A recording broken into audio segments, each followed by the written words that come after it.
Welcome to Second Take, the show that focuses on the issues behind the news. Mining Weekly editor Martin Creamer joins me today to unpack the latest in the mining industry. Welcome, Martin. Thanks, Ashni. Council for Geoscience CEO wants South Africans to rally around exploration as the country's big, hairy, audacious goal. I was very glad that the Council for Geoscience emphasized this at the Junior Mining webinar that was hosted by Minerals Council South Africa. And I think they should host many more, because we all know exploration is a huge, low-hanging fruit for the country.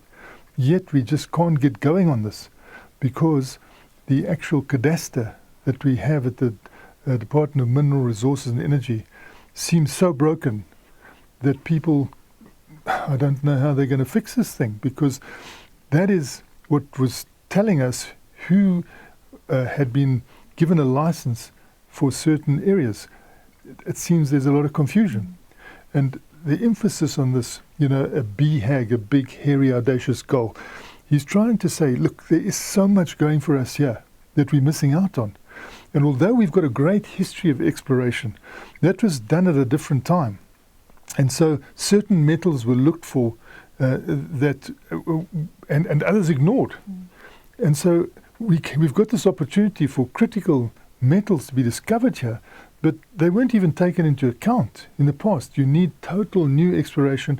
You need to incentivize it. It needs to be seen as the goal of this mining sector. The bigger mining companies are not doing it. They've stopped doing it. In the past, they used to do it. And when we changed in 1994, they felt this was going over then to the state's responsibility. So we got the Council for Geoscience. The Council for Geoscience spent time in Africa, not enough time here. Huge neglect has taken place. And, to get this going again, you need a cadastre. Now, what has happened is the people who supply cadastres, and they've supplied them all over Africa, except us, walked away from our tender because the terms of reference, they couldn't understand what was driving those terms of reference. And what did they do? They went straight to Botswana. They've won the contract there.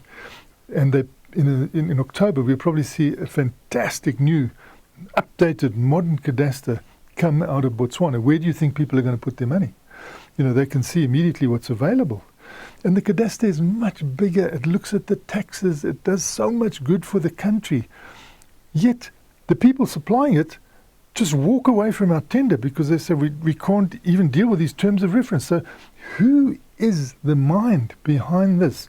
It seems like, Council for Geoscience, they seem to know what should be done, but nobody else. And it's about time we turned this into a major goal and said we've got to have a cadastre. We've got to have the cadastre that Cameroon have got, that DRC have got, that all the other countries, Mozambique have got. We haven't got. It's very ironic.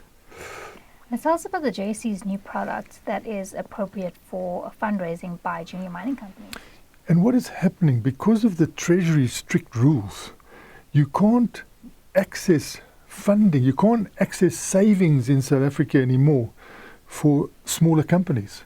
So the small caps are out of the question for the big holders of the savings. So the CISA, through Treasury rules, may not go into these smaller companies. They've got to look at things like a 30 billion rand minimum. So there's no one to fund junior mining. So not only have we got this exploration deficit, but we've got even the junior miners that are coming forward, there's so few of them, they can't get funds. So I think to the credit of the Johannesburg Stock Exchange, they've analysed the situation. And they said, well, look, we've got to help them in some way. Normally, the JSE is associated with public companies. You go public there. The initial public offerings, and then the spotlight is on you. They see every move you make. Now they're saying, we can't get funds to do that, so we'll have to go to a different level. Although we are a public stock exchange, we're going to also have to have private offerings, but private offerings that are well looked at.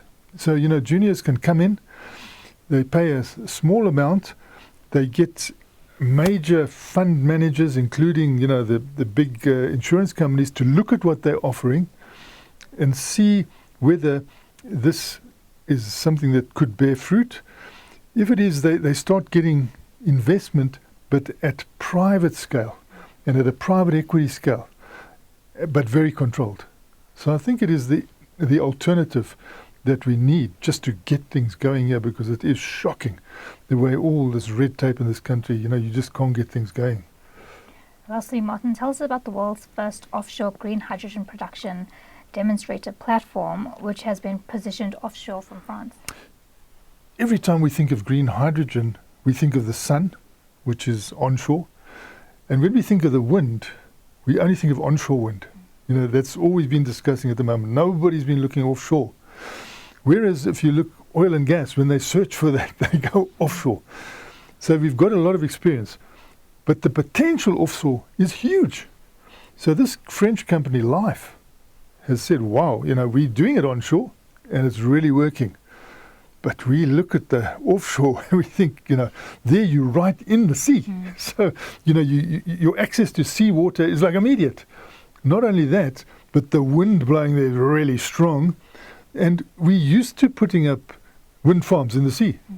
So you get a wind farm and then you get a big platform out at sea and you generate this hydrogen and send it in, in pipes. So they launched that offshore France this week. And they had the president of France there, they had everybody there, because they see this is the start of something really major. And we could do it here in South Africa, because everybody is now looking at power independence and not political power. This is electricity. You got your energy independence. You can do it yourself. I mean, I don't know why they're so slow at thinking the bill that comes through from oil and gas is huge, that we have to pay. Every day we're paying money on oil and gas coming in. That money's going out. That hard-earned money is just going out the country. It has always been a major issue. Here you've got this opportunity to have energy sovereignty. And now you can add to it offshore, production as well. I think we should really look at it more intensely than we're doing. Thanks for speaking with us, Martin. It's a great pleasure, Sashni. That's it for today. Join us again next week for more news analysis on the local and global mining industries. To subscribe to Creamer Media's Engineering News and Mining Weekly, please email subscriptions at creamermedia.co.za.